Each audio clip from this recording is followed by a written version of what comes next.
औपचारिक ऐलान हो रहा है और केंद्रीय मंत्री पीयूष गोयल क्या कुछ कह रहे हैं, सुनवाते हैं। से सदस्य बनाने से लेकर राष्ट्रीय अध्यक्ष को चुनने तक और हर एक पड़ाव पर जिस प्रकार से भारतीय जनता पार्टी में सहमतियां बनती हैं, लोगों के विचार विमर्श किया जाता है, आपसी समन्वय के साथ पार्टी चलती है और पूरी प्रक्रिया पांडे जी ने विस्तार से नहीं बताई, पर आप कल्पना करिए 2.5 करोड़ सदस्य 1,62,000 बूथों में चुनाव शुरू होता है और करते करते एक राज्य के प्रदेश अध्यक्ष की सर्वसम्मति से घोषणा होने जा रही है। ये कितनी बड़ी बात है और वास्तव में इसका सबसे बड़ा श्रेय अगर किसी को जाता है तो इस पार्टी के सभी कार्यकर्ताओं को जाता है और हमारे नेताओं ने जिस प्रकार से डॉक्टर श्यामा प्रसाद मुखर्जी के दिखाए हुए पथ चिन्ह पर चलकर दीनदयाल उपाध्याय जी, अटल बिहारी वाजपेयी जी, सब ने जिस प्रकार से पार्टी को आगे बढ़ाया, प्रधानमंत्री नरेंद्र मोदी जी के नेतृत्व में, हमारे राष्ट्रीय अध्यक्ष जेपी नड्डा जी के नेतृत्व में जिस प्रकार से पार्टी का लगातार विस्तार हो रहा है, उसी के बलबूते हम आज यहाँ इतनी बड़ी संख्या में 3-4 हज़ार लोग अंदर हैं, बाहर तो बहुत ही बड़ा जमावड़ा इकट्ठा हुआ है। ये उत्साह के संगठन पर्व में आज दिनांक 14 दिसंबर 2025 के शुभ अवसर पर मुझे बड़ी प्रसन्नता हो रही है यह घोषित करते हुए कि सर्वसम्मति से भाई पंकज चौधरी जी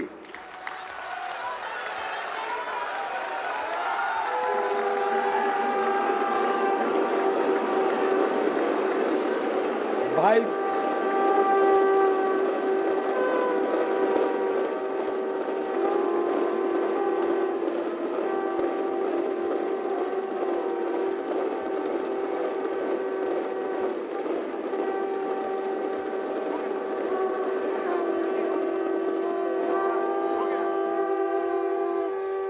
पंकज चौधरी जी भारतीय जनता पार्टी उत्तर प्रदेश के नवनिर्वाचित प्रदेश अध्यक्ष के रूप में घोषित करते हुए बहुत प्रसन्नता हो रही है।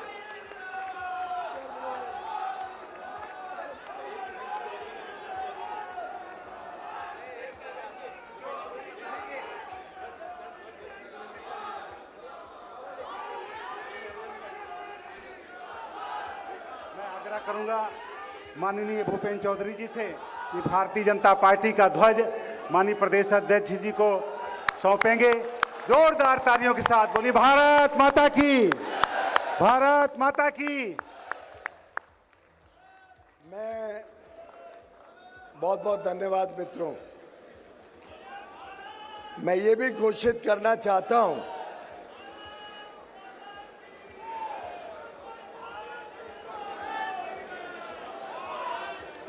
मित्रों, मैं ये भी घोषित करना चाहता हूं कि राष्ट्रीय परिषद के कुल 120 सदस्य निर्वाचित हुए हैं।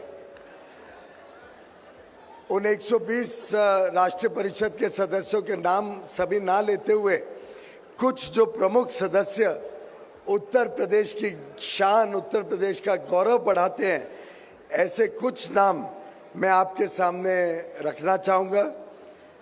सर्वप्रथम हम सबका सौभाग्य है कि उत्तर प्रदेश के राष्ट्रीय परिषद में सम्मिलित सदस्यों में भारत के यशस्वी प्रधानमंत्री माननीय श्री नरेंद्र मोदी जी वाराणसी से, भारत के रक्षा मंत्री माननीय श्री राजनाथ सिंह जी लखनऊ से,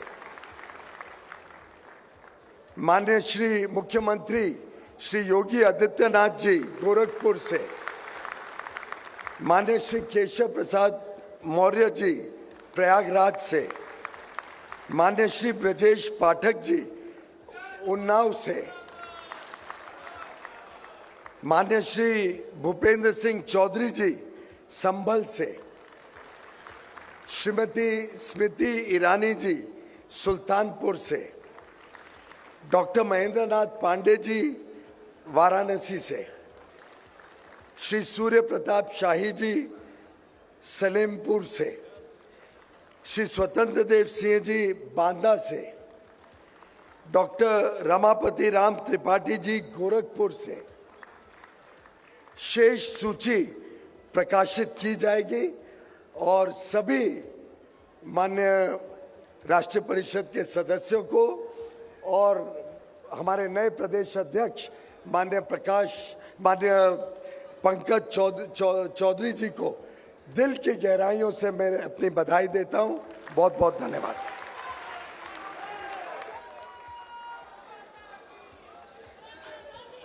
धन्यवाद।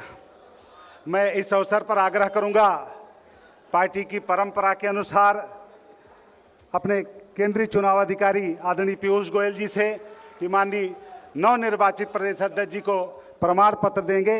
प्रियंक पांडे जी से आग्रह है कि वह प्रमाण पत्र देने का कष्ट करें। माननीय पीयूष जी के द्वारा नवनिर्वाचित, रुक जाइए फूल वाले रुक जाओ, अभी फूल वाले रुको। और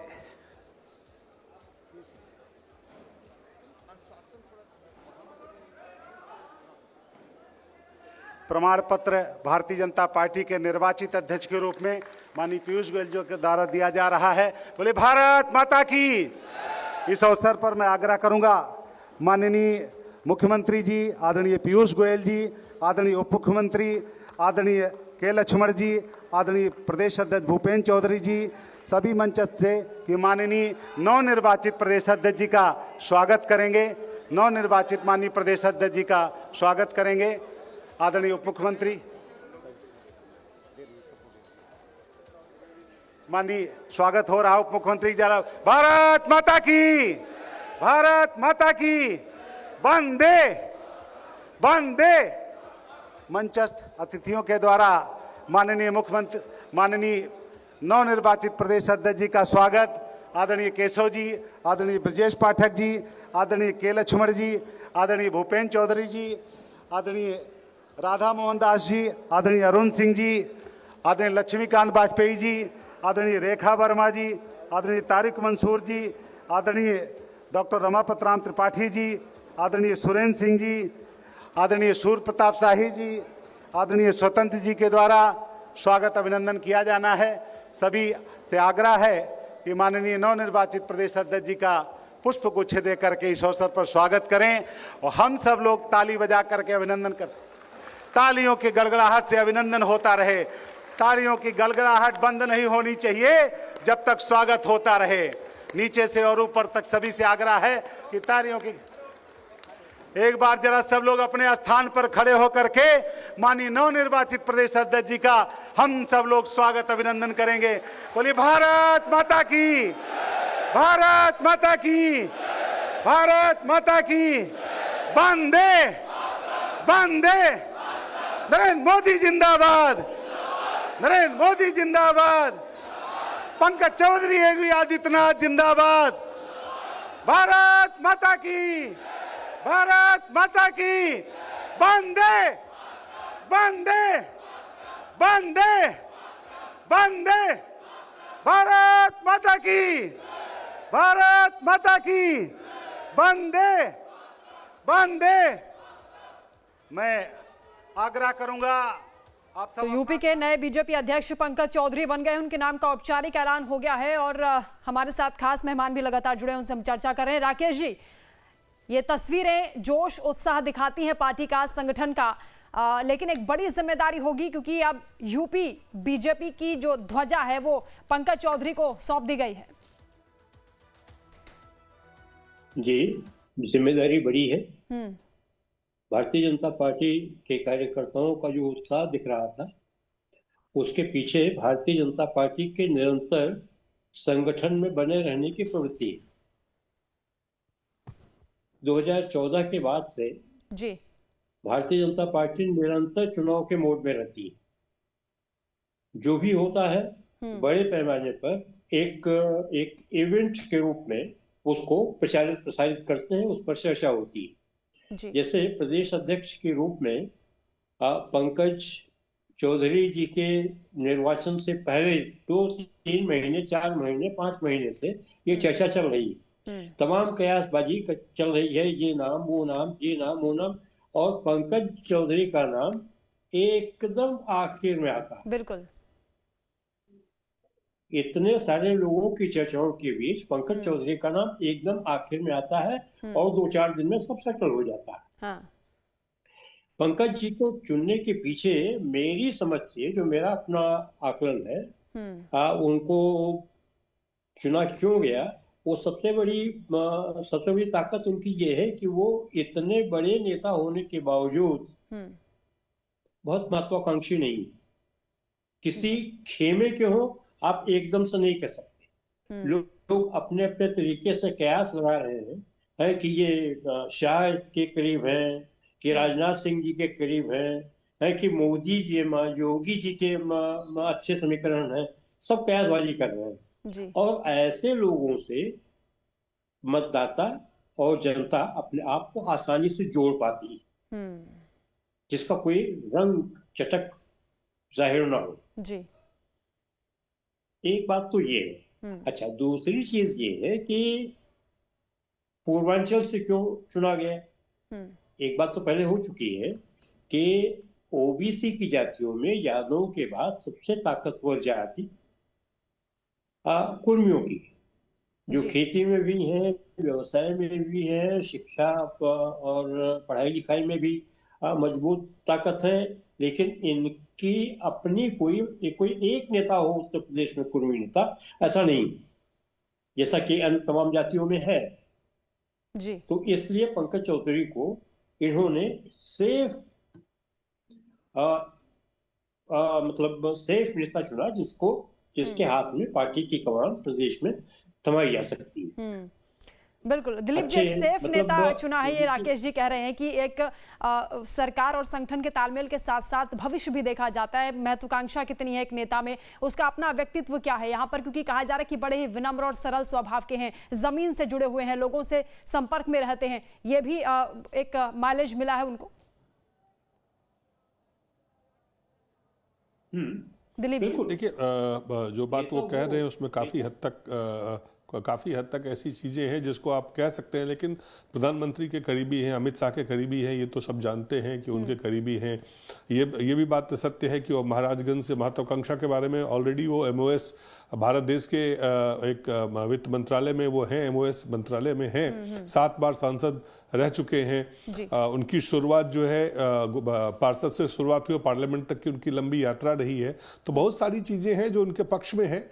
और खास करके जो देखिए, कई सारे जो नेता होते हैं, जब बड़ी पार्टियां होती है, बहुत सारे नेता होते हैं, नेतागण होते हैं, सबकी अपनी अपनी महत्वाकांक्षा होती है, अपने अपने तरह से वो अपने लक्ष्य को प्राप्त करते हैं। लेकिन जब पार्टी सर्वोपरि हो, सबसे ऊपर पार्टी हो, तो वहाँ पार्टी किस तरह से काम करती है, ये भी एक महत्वपूर्ण पक्ष है। भारतीय जनता पार्टी के 2.5 करोड़ लगभग जो बूथ की उन्होंने जानकारी दी कि कैसे चयन हुआ है, ये एक अनूठा चीज है भारतीय लोकतंत्र।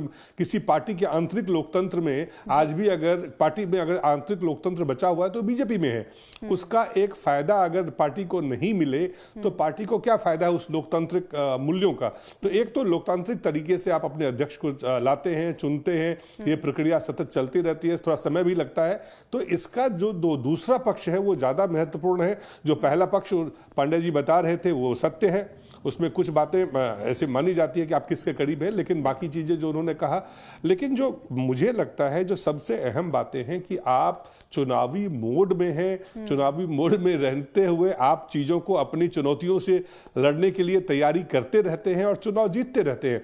भारतीय जनता पार्टी चुनाव हारती भी है, कई राज्यों में चुनाव हारी है, कई राज्यों में चुनाव जीती है, कई राज्य, बिहार में जो चुनाव जीत मिली है वो एक सामाजिक समीकरण का बेहतरीन तालमेल के साथ, बहुत सारे सिर्फ सामाजिक समीकरण काफी नहीं है, आपके पास नेतृत्व भी होना चाहिए, आपके पास एक गैलेक्सी ऑफ जब लीडर लीडर होता है तो उसका एक असर अलग होता है, अन्य अलग, चाहे वो यादव हो, चाहे वो कुर्मी हो, चाहे वो दलित हो, चाहे वो पिछड़े हो, चाहे वो आदिवासी हो, चाहे वो पूर्वांचल के हो, चाहे वो मध्य उत्तर प्रदेश के हो, चाहे वो भूपेंद्र चौधरी जी पश्चिम उत्तर प्रदेश के हो। तो इसका जो है पार्टी का जनाधार को विस्तृत करते रहना किसी भी राजनीतिक दल के लिए एक बहुत बड़ी चुनौती होती है। और भारतीय जनता पार्टी 2014 के बाद जिस तरह से अपने राजनीतिक को एक एक करके, हमेशा आप देखेंगे कि इसी अध्यक्ष के चुनाव के लिए जो बता रहे थे राकेश जी, जिन नामों की चर्चा कर रहे थे, कई नाम आए, आखिर में इनका नाम आया। अब इनके लिए चुनौतियां जो है इनके सामने में है, लेकिन तमाम चूंकि किसी खेमे में नहीं है अभी तक, लेकिन जो चुनौतियां हैं इसका मतलब नहीं वो कम होंगी,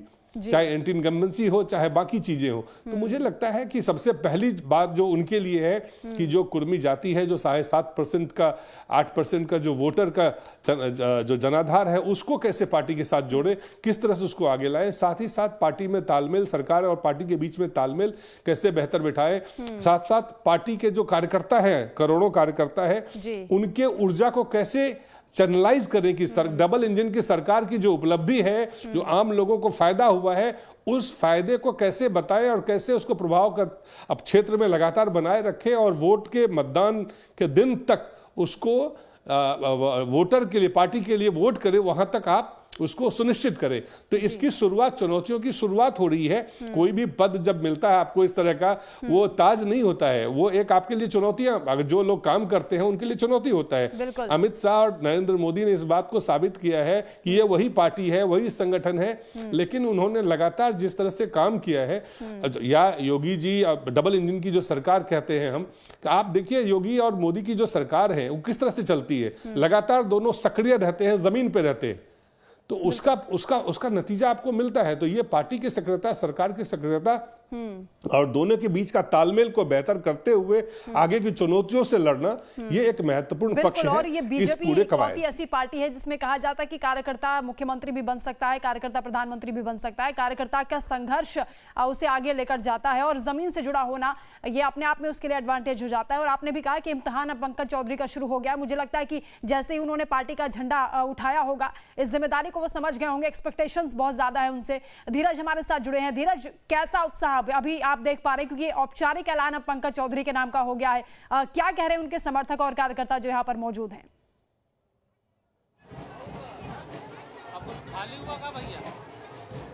बिल्कुल, पंकज चौधरी के नाम का ऐलान पार्टी के राष्ट्रीय पर्यवेक्षक के तौर पर आए केंद्रीय मंत्री पीयूष गोयल ने कर दिया है। और तस्वीरों में आप देखिए जो काफ़ी संख्या में कार्यकर्ता यहाँ पर आए, उनका जमावड़ा लगा हुआ है और काफ़ी उत्साह देखने को मिल रहा है। तमाम लोग हैं वो उत्साहित हैं, और अब से कुछ देर पहले यहाँ पर जो ढोल नगाड़े की व्यवस्था थी वो शुरू हो चुकी है। तमाम जो पार्टी के कार्यकर्ता हैं, समर्थक हैं, वो दूर दराज से आए हुए हैं, और पार्टी ने इस बार मंडल अध्यक्ष तक के कार्यकर्ताओं को बुलाया है। पार्टी के सभी जिला अध्यक्ष, जिला पंचायत अध्यक्ष, जिला पंचायत सदस्य, ब्लॉक प्रमुख, सभी लोग आए हुए हैं। यहाँ पर ढोल नगाड़े और आतिशबाजी का जो सिलसिला है वो लगातार जारी है, और पार्टी कार्यकर्ताओं में काफी उत्साह देखने को मिला। कुछ लोग भी उनसे बात करके जानने की कोशिश करेंगे कि अब इनका जो निर्वाचन की प्रक्रिया है वो पूरी हो चुकी है, नाम का ऐलान हो गया है। कुछ पार्टी के लोग, उनसे बात करके भी जानने की कोशिश करेंगे।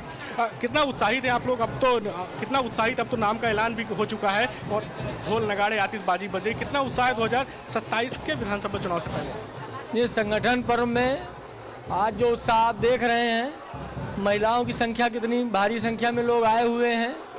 2027 तो हम लोगों को एकदम टारगेट में है। 2027 हम लोग जीतेंगे, जीत भी रहे हैं। विपक्षियों के पास कोई मुद्दा नहीं है। माननीय पंकज चौधरी जी हैं, जमीनी व्यक्ति हैं। पंचायत की राजनीति से वो जो है 7 बार के सांसद भी रहे। पंचायत की राजनीति भी जब से महाराजगंज में पंचायत का गठन हुआ तब से उनका वहाँ पे हस्तक्षेप रहा है। या तो उन्हीं के लोग बने हैं या उनके परिवार से लोग बने हैं। नो डाउट पूरे प्रदेश में जो है इसका बहुत अच्छा मैसेज गया है। उनके समाज का वोट तो हमको मिल ही रहा है, पर जो उनसे जुड़े लोग हैं, अन्य समाज के लोग, पंचायत से जुड़े लोग जो हैं, उनके साथ में हैं। भारतीय जनता पार्टी की 2027 में प्रचंड जीत होने वाली है। तो ये पूरे परिसर में, विश्वविद्यालय परिसर में पूरी तरीके से कार्यकर्ताओं का जमावड़ा लगा हुआ है। आप देख सकते हैं तमाम जो युवा कार्यकर्ता हैं वो भी आए हुए हैं दूर दराज से। उनसे भी बात करके जानने की कोशिश करेंगे। कितना उत्साहित है आज आप लोग? प्रदेश अध्यक्ष की निर्वाचन की जो प्रक्रिया थी वो हो गई है। केंद्रीय मंत्री पीयूष गोयल ने अभी अंदर उनके नाम का ऐलान किया है। हम लोग बहुत ज़्यादा उत्साहित हैं, क्योंकि आज फिर एक बार भारतीय जनता पार्टी ने एक नए चेहरे को सामने लाया है, और ये बहुत ही उत्साह का माहौल इस समय है। लोग हैं लगातार उत्साहित है और कह रहे हैं भारतीय जनता पार्टी एक नए चेहरे के रूप में 7 बार के सांसद महाराजगंज से जो है केंद्रीय वित्त राज्य मंत्री है उन पर दांव लगाया है, नाम का ऐलान हो गया। भारतीय जनता पार्टी उत्तर प्रदेश में पंचायत चुनाव की बात हो, विधानसभा चुनाव की बात है, उसको लेकर व्यापक स्तर पर अपनी रणनीति को चुस्त दुरुस्त करने का काम करेगी और फिर जनता के बीच जाएगी। बिल्कुल देखते ही बन रहा है और चेहरे की चमक भी बता रही कि पंकज चौधरी के नाम का अनाउंसमेंट होते ही जो समर्थक हैं वो किस तरह उनके बीच खुशी की लहर देखी जा रही है। हमारे साथ राजीव भी लगातार जुड़े हैं। राजीव, अभी क्योंकि राकेश जी ने जिक्र किया था कि अचानक से पंकज चौधरी का नाम सामने आया, पहले BL वर्मा का नाम चल रहा था, बाबूराम निषाद का भी नाम आ रहा था, इसके अलावा कांता करदम का भी नाम चल रहा था, लेकिन अचानक से पंकज चौधरी की एंट्री हो जाती है और उन्हें अध्यक्ष भी बना दिया जाता है। ये इनसाइड स्टोरी क्या है इसके पीछे? देखिए, इनके नाम की चर्चा पहले से थी। मंथन के दौर में लगातार ये बात जितनी बैठकें हुई लखनऊ में और शीर्ष स्तर पर, वहां पार्टी के लोगों ने जो सुझाव दिया, पहले मोटे तौर पर पार्टी ने तय किया था कि हमें कुर्मी बिरादरी से प्रदेश अध्यक्ष ले आना है। इस फैसले के बाद तब नेताओं के चेहरे की तलाश शुरू हुई। उसमें स्वतंत्र देव सिंह के नाम पर विचार किया गया, वो प्रदेश अध्यक्ष पहले रह भी चुके हैं, और फिर पार्टी के एक वर्ग ने इनके नाम पर साबित किया और फिर धीरे धीरे सहमति बनती चली गई। तो जब सहमति बनी है तब नाम सामने आया है और इनके साथ एक बड़ा जो बिंदु है वो बताऊं आपको, जो ये 7 बार के सांसद रहे हैं उसमें इन्होंने किसको हराया है, ये भी अपने आप में एक बड़ा फैक्टर है। उत्तर प्रदेश में पंडित हरशंकर तिवारी एक बड़ा नाम थे, वो ब्राह्मणों के बड़े नेता माने जाते थे, लगातार 7-8 बार खुद विधायक रहे। एक बार वो महाराजगंज से लोकसभा का चुनाव भी लड़े थे और पंकज चौधरी उन्हें हरा दिया था। इसी तरह से एक माफिया थे बड़े, वीरेंद्र शाही, उत्तर इलाके के, उन्होंने भी ये लोकसभा चुनाव लड़ा था, वहां से उनको भी पंकज चौधरी ने हराया था भारतीय जनता पार्टी के ही प्रत्याशी के रूप में। इसी तरह हर्षवर्धन जो कांग्रेस से एक बार सांसद हुए थे, वहां कांग्रेस का बड़ा चेहरा हुआ करते थे, उनका बड़ा नाम था, बड़ा कद था, एक बार पंकज चौधरी ने उनको भी हराया था। यानी एक महाराजगंज को जो गढ़ बना के रखा उन्होंने अपना, एक बार चुनाव हारने को ले छोड़ दिया जाए अगर, तो 7 बार सांसद रहे। इस दौरान इन कद के नेताओं को उन्होंने चुनाव हराया। ये सारी बातें इनके लिए प्लस होती चली गई और माना गया कि हम जब इन्हें कुर्मी चेहरे के रूप में प्रेजेंट करेंगे तो हमें बताने लायक रहेंगे कि हम जिसको लेकर आ रहे हैं उसका एक बड़ा राजनीतिक कद है। और इससे जब ये निर्णय पार्टी बहुत दूर से सोच कर चलती है, जब इन्हें केंद्र में जिम्मेदारी दी गई थी तब से चर्चा थी कि पार्टी इन्हें किसी बड़े दायित्व के लिए तैयार कर रही है। गोरखपुर में अपने दौरे पर जब प्रधानमंत्री नरेंद्र मोदी गए थे तो अचानक इनके घर चले गए थे, तब से एक चर्चा चल रही थी कि पार्टी इन्हें किसी बड़े दायित्व के लिए तैयार कर रही है। ये नरेंद्र मोदी के नजर में है पहले से।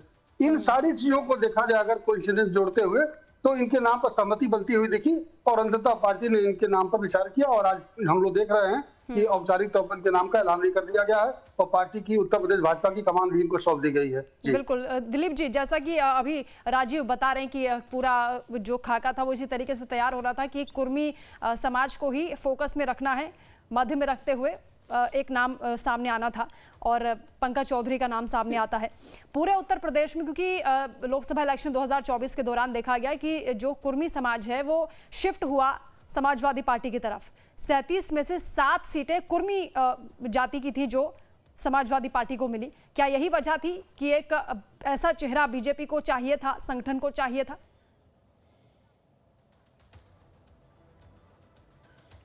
जैसा मैंने पहले बताया वंदना कि 7 और 8% के बीच का जो वोट बैंक होता है वो किसी भी चुनाव में एक महत्वपूर्ण उनकी उस वोट बैंक की भूमिका हो जाती है। और अगर आप देखें पहले यही लोग मानते हैं, जो जानकार हैं, कि कांग्रेस पार्टी के साथ ये वोट बैंक चलती थी, लेकिन 90 के दशक के बाद जब ओबीसी पॉलिटिक्स खास करके पिछड़ों अग्रणी पिछड़ों की मंडल कमीशन के बाद जो पॉलिटिक्स की शुरुआत हुई उसमें वो समाजवादी पार्टी लोकदल के साथ में पहले गए थे, फिर उसके बाद मुलायम सिंह जी के साथ, फिर बीएसपी के साथ, उसके बाद अपना दल के साथ, जो भी एक पार्टी ऐसी मानी जाती है कि कुर्मी जाति को खास करके साधते हुए वो राजनीति करती है। लेकिन कोई सिर्फ एक जाति के आधार पे, एक जाति खास करके राष्ट्रीय पार्टी बीजेपी जैसी पार्टी एक जाति के आधार पे पॉलिटिक्स नहीं करती, लेकिन जातियों का समीकरण उनके लिए बनाना बेहतर होता है और इसका अनुभव भारतीय जनता पार्टी और अन्य पार्टियों ने भी किया है। जो पीडीए की बात आप कर रहे थे, अखिलेश यादव की पीडीए की बात, उन्होंने भी यादव के बाहर देखा और पीड़ित दलित और अगरों को लेके उन्होंने पीडीए का निर्माण किया, उससे उनको फायदा हुआ। अब बीजेपी का ये पहले से था, बीजेपी इस तरह से काम करती रही, लेकिन उन्होंने चिन्हित किया कि कहां पे सबसे ज्यादा कमजोर कड़ी है, कहां पे फोकस करने की जरूरत है। तो एक अगर गैर यादव ओबीसी में देखें तो सबसे बड़ा वोट बैंक अगर कोई है तो कुर्मी जाति के हैं, और कुर्मी जाति के जो मतदाता हैं उनको साधने के लिए अपना दल, स्वतंत्र देव सिंह या कई और जो नेताओं के आप नाम ले रहे थे, उनके अलावा भी पंकज चौधरी जो है 7 बार से वहाँ से सांसद रहे हैं, एमओएस हैं और लगातार वो सक्रिय रहे हैं, ज़मीन से जुड़ के अपने क्षेत्र में ही सक्रिय रहे हैं, लेकिन सक्रिय रहे हैं। तो ऐसे लोगों को आगे ला करके जहां जहां वो जो 40 से 50 सीट है उसको भी वहां पे मतदाताओं को जोड़ने का प्रयास किया जाए। जो लोकसभा की जो 27 के बाद जो 29 की चुनौतियां हैं उसको भी देखते हुए तैयार किया जाए। तो ये एक समग्रता में एक कंपोजिट स्ट्रैटेजी के रूप में इसे देखें, ना कि सिर्फ एक कास्ट के को साधने के रूप में कि सिर्फ कुर्मी जाति को साधना इसलिए बनाया गया। इसमें और भी बहुत सारी चीजें हैं, बहुत सारे कारण हैं। एक है कि आप सोचिए कि पूर्वांचल के दो मुख्यमंत्री भी पूर्वांचल से आते हैं, पार्टी के अध्यक्ष भी पूर्वांचल से हैं। अगर उसको अब जब देखेंगे आने वाले समय में, जो राजीव जी बता रहे थे कि सरकार में भी और संगठन में भी उस पूरे रीजनल इम्बैलेंस जो इस वक्त आपको दिख रहा है उसको साधने का उसकी पूरी कोशिश होगी कि उसको ठीक किया जाए, चाहे वो बुंदेलखंड हो, चाहे वो पश्चिम उत्तर प्रदेश हो, चाहे वो मध्य उत्तर प्रदेश हो, सेंट्रल यूपी हो, वहां से लोगों को सरकार और संगठन में दायित्व दिया जाएगा। तो ये एक समग्रता में इसको देखा जाना चाहिए। मैं हमेशा मानता हूं कि भारतीय जनता पार्टी का जो नेतृत्व है, इस समय का जो नेतृत्व है, और बीजेपी के ऊपर जो आरएसएस का एक अपना जो संगठन, जो कैडर और संगठन और विचारों वाली पार्टी है, वहां पे सोशल एक हिंदू, जो मैं पहले कहा था, एक सामाजिक समीकरण एक चीज है, और हिंदुत्व का जो आधार है, उस आधार जो अगड़ी जातियों के से पिछड़ी जातियों तक, फिर दलितों तक, फिर आदिवासी तक अपने पूरे हिंदुत्व को, उस विचार को ले जाना, बृहद उसका विस्तार करना, ये हमेशा से सामने रखा जाता है। और मुझे लगता है कि वो उसको भी आप इसको जोड़ के देख सकते हैं। ये सिर्फ एक वोट बैंक की राजनीति नहीं है, वोट बैंक से जो आगे की चीज है, जिसमें आपको ये सुनिश्चित करना है कि जो और हिंदुत्व ये भी है, उसी तरह का एक फैसला है। बिल्कुल ठीक कहा आपने दिलीप जी, और सोची समझी रणनीति के तहत यहाँ पंकज चौधरी के नाम का अनाउंसमेंट हुआ है और उन्हें यूपी बीजेपी की कमान सौंपी गई। बात हम कर रहे हैं उत्तर प्रदेश बीजेपी के अध्यक्ष की। जी हाँ, पंकज चौधरी के नाम का ऐलान हो गया है और अब औपचारिक तौर पर उन्होंने कमान संभाली उत्तर प्रदेश बीजेपी की। हमारे साथ खास मेहमान लगातार जुड़े हैं। राकेश जी, हम चर्चा तो कर ही रहे हैं कि पंकज चौधरी के नाम के पीछे क्या राजनीति रही है या फिर क्या रणनीति पार्टी की रही है, इसके क्या सामाजिक समीकरण हो सकते हैं, या फिर जो सोशल इंजीनियरिंग की बात हो रही है, जातिगत समीकरणों को किस तरह साधा गया है। लेकिन जब हम कुर्मी समाज की बात करते हैं तो 2024 में कैसे ये शिफ्ट हुआ समाजवादी पार्टी की तरफ, और इससे पहले, क्योंकि कोर वोट बैंक जैसे समाजवादी पार्टी का माना जाता है Yadav vote bank, OBC BJP का कोर वोट बैंक माना जाता है, लेकिन ये कैसे छिटक गया, इसके पीछे की क्या कहानी आपको समझ में आती है? देखिए, 2022 तक तो ये वोट बैंक इनके पास था, तभी योगी जी पुनः निर्वाचित होकर के बहुमत के साथ सरकार बना पाए जी। 2024 में ये वोट बैंक इससे खिसका। इसके कारण ये कि एक तो अखिलेश यादव ने जो पीडीए का एक गुलदस्ता बनाया जी, उसको आगे किया, वो एक बड़ा कारण था। ये बात अब जो है उसके बाद से लगातार भारतीय जनता पार्टी अपने रणनीति में बदलाव करती आ रही है, और वो बदलाव जो है वो आगे के चुनाव में, हरियाणा, महाराष्ट्र और इन सारे चुनाव में ये सब दिखाई पड़ रहा है। उत्तर प्रदेश को लेकर के जो चर्चा है, उत्तर प्रदेश में इस पूरे पंकज चौधरी को अध्यक्ष बनाए जाने से लेकर के उनके नाम के चयन, मतलब उनको ये तय करने पर कि इनको बनाना है और उनके नाम को घोषित करना, और जिस तरीके से इनके नाम को मतलब एक इवेंट बनाया गया इससे जी। एक बात जो कोई चर्चा नहीं कर रहा है, जिसकी तरफ किसी की तरफ ध्यान नहीं जा रहा है कि जिस तरीके से पार्टी के नेता इनके नाम का कल जिस तरीके के नामकरण ये सामान्य प्रक्रिया थी, लेकिन जिस तरीके से इनके नाम के ऐलान के लिए राम मनोहर लोहिया विश्वविद्यालय के प्रांगण में एक बड़ा कार्यक्रम किया गया और मंडल स्तर तक के कार्यकर्ताओं को बुलाया गया जी। उसमें और एक नया शब्द इन्होंने ये किया, संगठन पर्व। मतलब कि केवल एक जाति के वोट को नहीं, बीजेपी ने आज इस तरीके से पूरी प्रक्रिया में आज ही 2027 के विधानसभा चुनाव का बिगुल फूंक दिया है। बिल्कुल, यह बीजेपी की राजनीति करने की शैली। रही ओबीसी की जातियों के उतर सकने की बात, तो वो इतनी नहीं है। चौधरी कुर्मी वर्ग का वो थोड़ा सा खिसका था। उसकी वजह ये थी कि कुर्मी वर्ग का मतलब अनुप्रिया पटेल की पार्टी जब तक एकजुट थी तब तक एक कुर्मियों को ये लगता था कि हमारा प्रतिनिधित्व तो बीजेपी में अच्छा खासा है। लेकिन जब वो दो बहनें आपस में अलग हो गई, पार्टी टूट गई, तो एक पक्ष पीडीए की तरफ चला गया। दूसरी चीज, उसके पहले तक अभी जो अध्यक्ष हैं श्यामलाल पाल, समाजवादी पार्टी के प्रदेश अध्यक्ष हैं, श्यामलाल पाल के पहले उनके प्रदेश अध्यक्ष नरेश उत्तम पटेल थे, वो कुर्मी थे। तो उन्होंने बहुत सलीके से धीरे धीरे कुर्मी वोट बैंक को अपनी तरफ खींचा था। बीजेपी ने निश्चित रूप से जो पंकज चौधरी को अपना प्रदेश अध्यक्ष बनाया है, उसमें इस महीन इस बारीक रणनीति को पढ़ा होगा और उसके काज के रूप में एक बड़े पैमाने पर, मतलब एक समारोह पूर्वक इसके पहले किसी प्रदेश अध्यक्ष के नाम की घोषणा इतने भव्य, इतने बड़े पैमाने पर बिल्कुल भव्य समारोह हो रहा है। और उसी प्रांगण से धीरज त्रिपाठी हमारे संवाददाता हमारे साथ मौजूद हैं। धीरज, एक बार फिर से तस्वीरें आप दिखाइए, कैसा जोश उल्लास है इस वक्त कार्यकर्ताओं में, और कुछ लोगों से आप बातचीत भी करें क्योंकि दूर दूर से यहाँ पर कार्यकर्ता पहुंचे हुए हैं।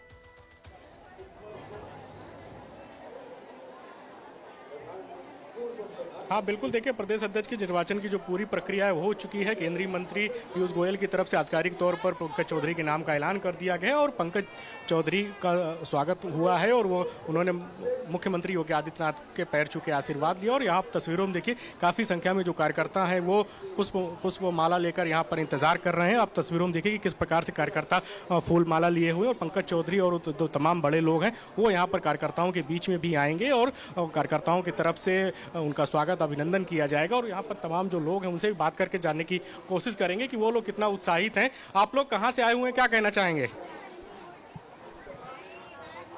जी, कितना उत्साहित है आज आप लोग पंकज चौधरी के निर्वाचन से?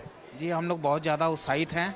आज संगठन पर्व में जो नवनिर्वाचित प्रदेश अध्यक्ष चुने गए हैं उसको लेकर के यहाँ पर जितनी भी जनता आई है, संगठन के लोग आए हैं, सब काफ़ी उत्साहित हैं। हम सब बहुत उत्साहित हैं उनके आने से। और 2027 के चुनाव में कुछ नया होगा ऐसा लगता है, फिर से सरकार भाजपा की बनेगी। यहाँ पर कुछ महिला कार्यकर्ता भी, उनसे भी बात करके जानने की कोशिश करेंगे कि वो कितना उत्साहित हैं। कहाँ से आए आप लोग आज? नखलऊ जिला, नखलऊ से ही आए हैं। प्रदेश अध्यक्ष के निर्वाचन की प्रक्रिया होगी, कितना उत्साहित हैं आप लोग? हमारे बच्चा होना बता पाएंगे, क्या बता रहे हैं। तमाम महिला कार्यकर्ता हैं यहाँ पर आए हुए हैं और सब लोग उत्साहित हैं। यहाँ पर कुछ और भी लोग हैं, उनसे बात करेंगे जो भारतीय जनता पार्टी के कार्यकर्ता हैं। मैडम, प्रदेश अध्यक्ष के निर्वाचन की प्रक्रिया हो गई, नाम का ऐलान हो गया, कितना उत्साहित है आप लोग? अब 2027 के चुनाव को लेकर संगठन पूरा तेजी से आगे बढ़ते हुए नजर आएगा। अब आगे ही बढ़ेगा, पीछे थोड़ी जाएगा। बाबा जी का बुलडोजर हर जगह चलता है और चलेगा। जय श्री राम। बस बिल्कुल धीरज, इंतजार खत्म हुआ है क्योंकि लंबा इंतजार किया है। जनवरी से ही इस बात को लेकर चर्चा हो रही थी कि यूपी बीजेपी को अध्यक्ष मिलेगा।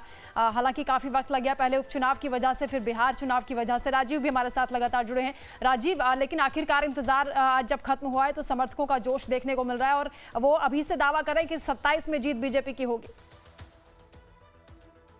पार्टी का जो इवेंट था, जो भी पांडे जी कह रहे थे, इवेंट करने का जो मकसद है तो यही है कि कार्यकर्ताओं में एक जोश शुरुआत के साथ ही भर दिया जाए। बिल्कुल, कि नए अध्यक्ष जो हम लेकर आ रहे हैं उनके क्या जो विशेषताएं हैं, उनके आलाने से क्या मैसेज है और कैसे हमें उनके पीछे एक साथ खड़े होना है और पूरी पार्टी को एक साथ उनके पीछे खड़ा करके दिखाना है ताकि कार्यकर्ताओं के लगे, जैसा अभी दिलीप सर कह रहे थे कि जब ऊपर के लोग साथ होते हैं तो उसका मैसेज नीचे तक जाता है, वही मैसेज देने की आज यहाँ कोशिश हो रही है, ताकि जो कार्यकर्ता यहाँ हैं प्रदेश भर संदेश लेकर के जाएं कि यह पार्टी पंकज चौधरी के नेतृत्व में आगे बढ़ने वाली है और हमें उनके साथ मिलकर के काम करना है।